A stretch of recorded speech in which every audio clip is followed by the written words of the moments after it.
ये तुलसी एक असुर की पत्नी है मेरे माता पिता। इस तुलसी का नाम रुंदा था तथा ध्यान से सुनो मेरे माता पिता।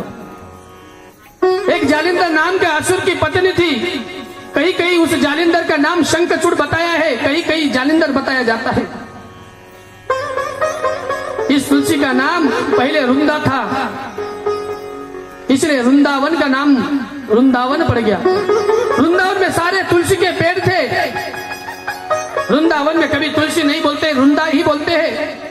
इसलिए पवित्र धरातल पर जो धाम है वृंदावन, उसका नाम भी वृंदावन पड़ गया, क्योंकि वहां पे सारे तुलसी के बाग ही बाग थे उस वक्त, अभी नहीं है। ये जालिंदर इतना अत्याचार करता था मेरे माता पिता।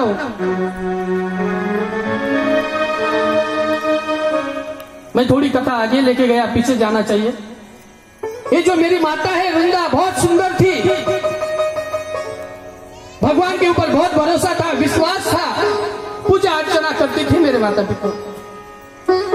एक दिन भोलेनाथ बाबा के पास चली जाती है, ए बाबा जी कृपा करके मेरे साथ शादी कीजिए ना। ये वृंदा कहती है, ए बाबा मेरे साथ शादी करेंगे आप? लेकिन मेरे भोलेनाथ कहते हैं, मेरे भक्त वत्सल्य भगवान कहते हैं, ए वृंदा मेरी एक नहीं दो पत्नियां हैं। एक पहले सती थी, अब पार्वती है। मैं पार्वती से बहुत प्रेम करता हूँ, कृपा करके यहाँ से चली जा। वृंदा मानती नहीं है, नहीं नहीं भोलेनाथ ऐसा मत करो। लेकिन भोलेनाथ बाबा कहते हैं, नहीं वृंदा यहाँ से चले जा, थोड़ी दूर मेरा गणेश बैठा है, गणेश से पूछ ले, गणेश तुझसे शादी कर लेगा, जा।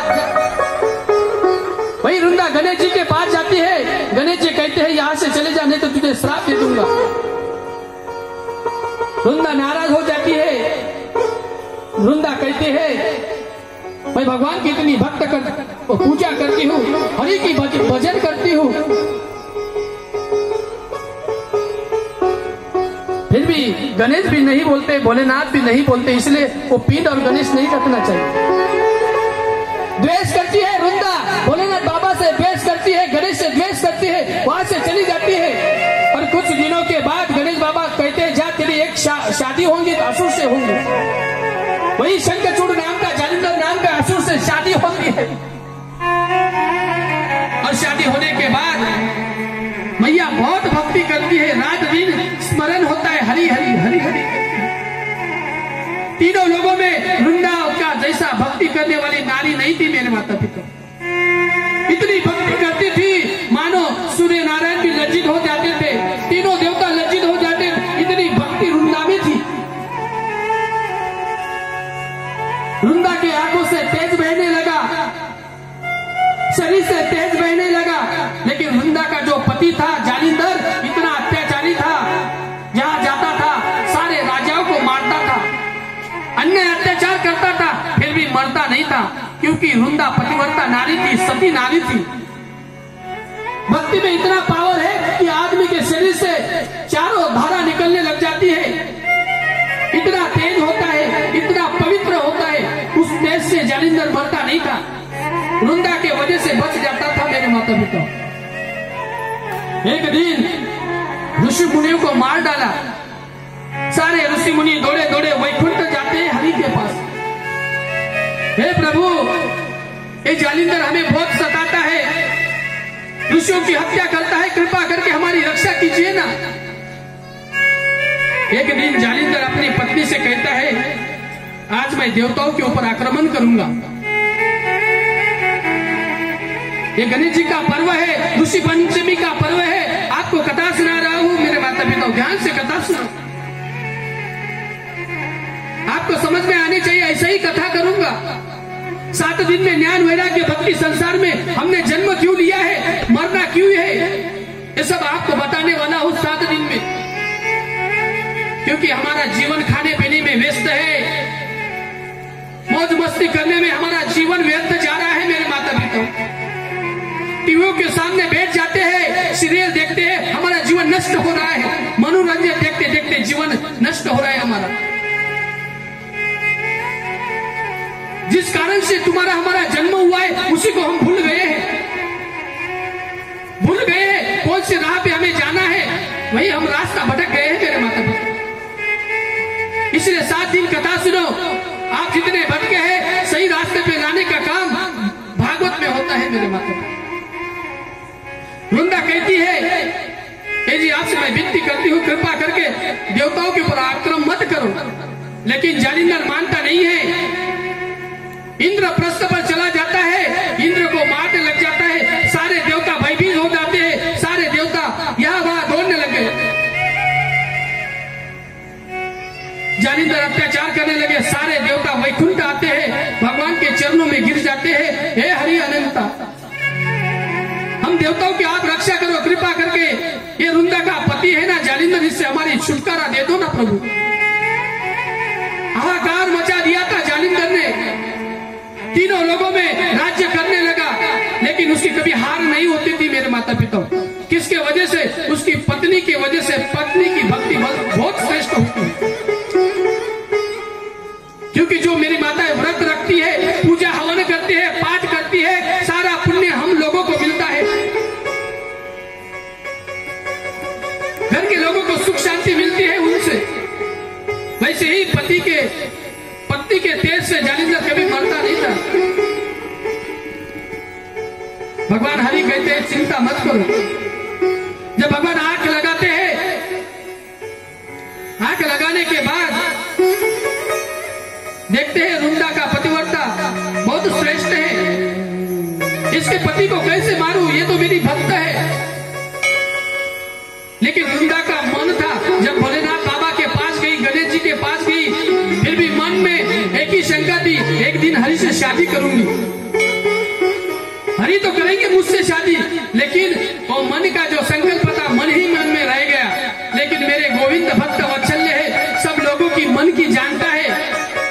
हम जो बोलते हैं ना वो सारा सुनते हैं मेरे गोविंद, क्योंकि आत्मा राम इस शरीर में बैठे हैं। कथा शुरू होने से पहले बोलता हूँ ना, हमारे आत्मा के अंदर जो परमात्मा है उसे जागरूक करो, लेकिन हम जागरूक करते नहीं है मेरे माता पिता। भगवान हरि कहते हैं देवताओं जाओ चिंता मत करो, जालिंदर के साथ आप युद्ध करो, जाओ। जालिंदर अवश्य मर जाएगा, जाओ आप चिंता मत करो। सारे देवता वहां पे एकत्रित होते हैं और जालिंदर के साथ युद्ध करने के लिए चले जाते हैं। इधर मेरे हरि का रूप धारण करते हैं और रुंदा के महल में जाते हैं और रुंदा के सामने खड़े होते हैं। देख रुंदा, मैंने देवता को हरा दिया है। रुंदा दौड़े दौड़े अपने पति के पास आती है, अपने पति के गले लग जाती है, उसका पतिव्रता नष्ट हो जाता है मेरे माता पिता। पराया पुरुष उसको अपने गले लगाने के बाद उसका पतिव्रता नष्ट हो गया मेरे माता पिता। वहां जालिंदर युद्ध कर रहा है, इधर भगवान ने छल कर दिया रुंदा के साथ। रुंदा को जैसे ही पता चला मेरे साथ छल हुआ है तो रुंदा रोने लगी, विलाप करने लगी। उधर जालिंदर मर जाता है मेरे माता पिता, क्योंकि रुंदा भगवान के गले लग गई। उस रुंदा को पता नहीं था ये मेरे ही पति है, रुंदा को छल पता नहीं था, हरि के गले लग गई। इसलिए मेरे माता पिताओं, किसी पराये पुरुष से हाथ भी लगा दिया तो हमारा पतिव्रत नष्ट हो जाता है, ध्यान में रखना। नहीं तो हमारे माताएं हैं, किसी की गाड़ी मिल गई, चलो बैठो चलो। किसी पराये पुरुष से हाथ भी लगा दिया तो पाप माना गया है भागवत जी में।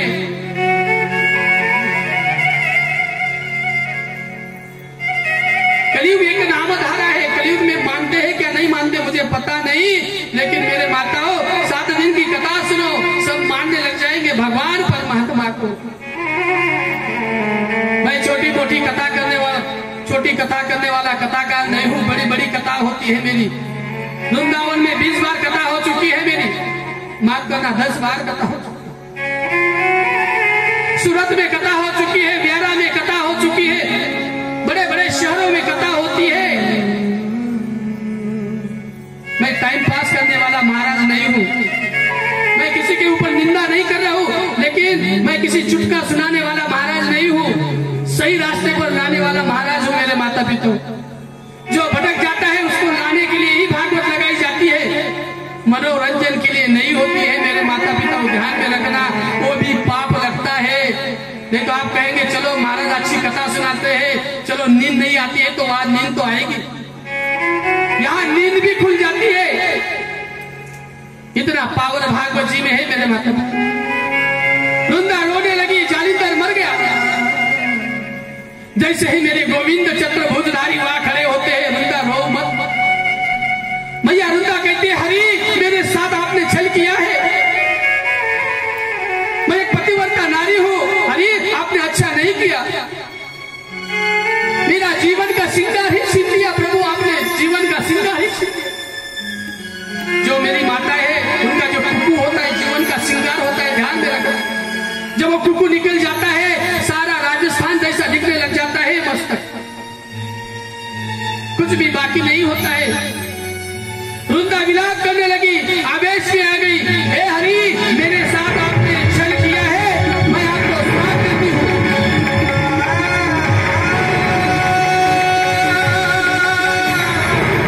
श्राप देती हूँ, एक दिन तुम भी वन में तुम्हारी पत्नी के लिए वन भटकेंगे आप। वृंदा श्राप देती है भगवान को, जाओ तुम भी तुम्हारी पत्नी के लिए वन भटकेंगे।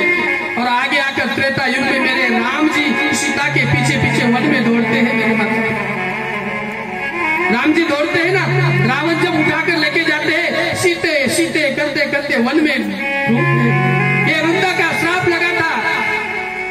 ये काल चक्र कैसा है किसी को पता नहीं है। वृंदा रोने लगी, भगवान को श्राप दे दिया। भगवान कहते हैं मैं भी यही श्राप मुझे चाहिए था, क्योंकि आगे भगवान रामचंद्र के रूप में जन्म लेने वाले थे। इसलिए सीता के वियोग में वहां वन सीता को ढूंढते हैं। और मैया कहती है वृंदा जाओ आप पत्थर के बन जाओ। मेरे गोविंद वहां काला पाषाण पत्थर बन गए। वृंदा रोने लगी, वृंदा को पछतावा आने लगा, मैंने अच्छा नहीं किया, भगवान को पत्थर बना दिया। वृंदा उत्साह देते हैं, प्रभु कृपा करके आप अपना रूप धारण कीजिए, मुझे माफ कीजिए। प्रभु मैं आवेश में आ गई थी, दुख में आ गई थी, मुझे पता था मेरा पति अत्याचारी था,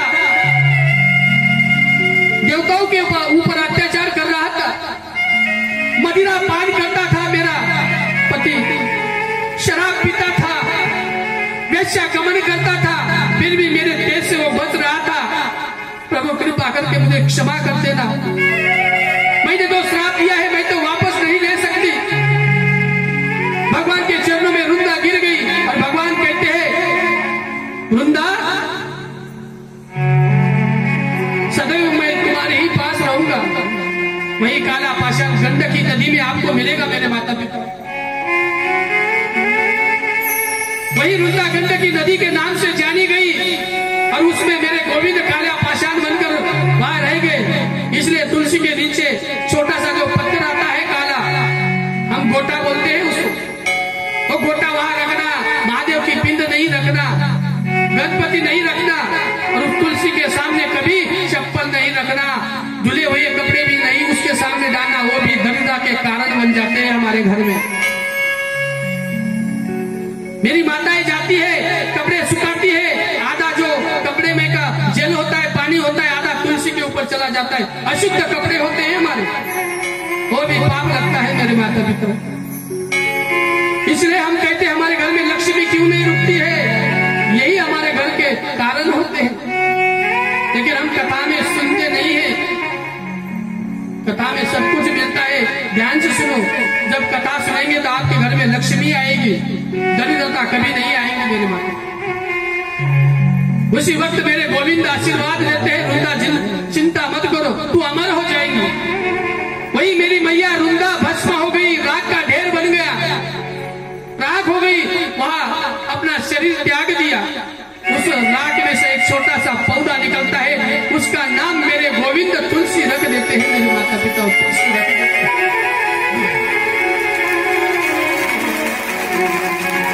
ये तुलसी की पूजा, ये पवित्र नारी है, ये पवित्र नारी है, सबको संकट से दूर लेकर चली जाती है। जिसके घर में संकट आने वाला है तुलसी बता देती है, ध्यान में रखना, तुलसी अपने आप सूखने लग जाती है। जिसके घर में काल ने प्रवेश कर लिया, जिसके घर में दरिद्रता आने वाली है, समझ लेना मैया तुलसी अपने अंग के ऊपर ले लेती है, खुद सूख जाती है। इतना पावर तुलसी मैया में होता है।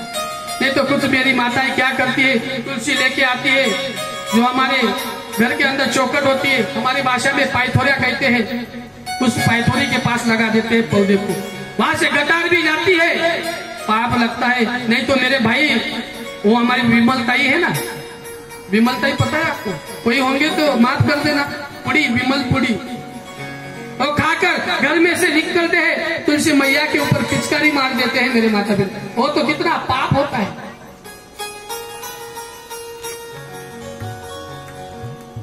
पाप लगता है मेरे माता पिता।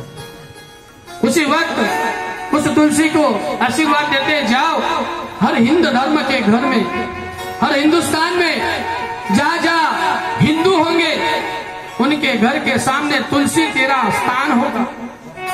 जिसके घर में तुलसी का स्थान नहीं, वो घर हिंदू का माना नहीं जाता है, ध्यान में रखें। हर हिंदू के घर में तुलसी का पौधा होना है। घर के सामने मकान बनाना है तो मेरी मैया तुलसी का जो स्थान होता है पहले बनाइए, तभी घर की पूर्णता होती है, अन्यथा घर में दरिद्रता आती है मेरे माता पिता। प्रेम से बोले राधे राधे, जोर से बोलना पड़ेगा राधे राधे। ये तुलसी का महत्व शॉर्टकट में बताया, ये बहुत बड़ी कथा है, तुलसी चरित्र में आता है। तुलसीदास बाबा बड़े सुंदर भाव से वर्णन करते हैं रामायण जी में।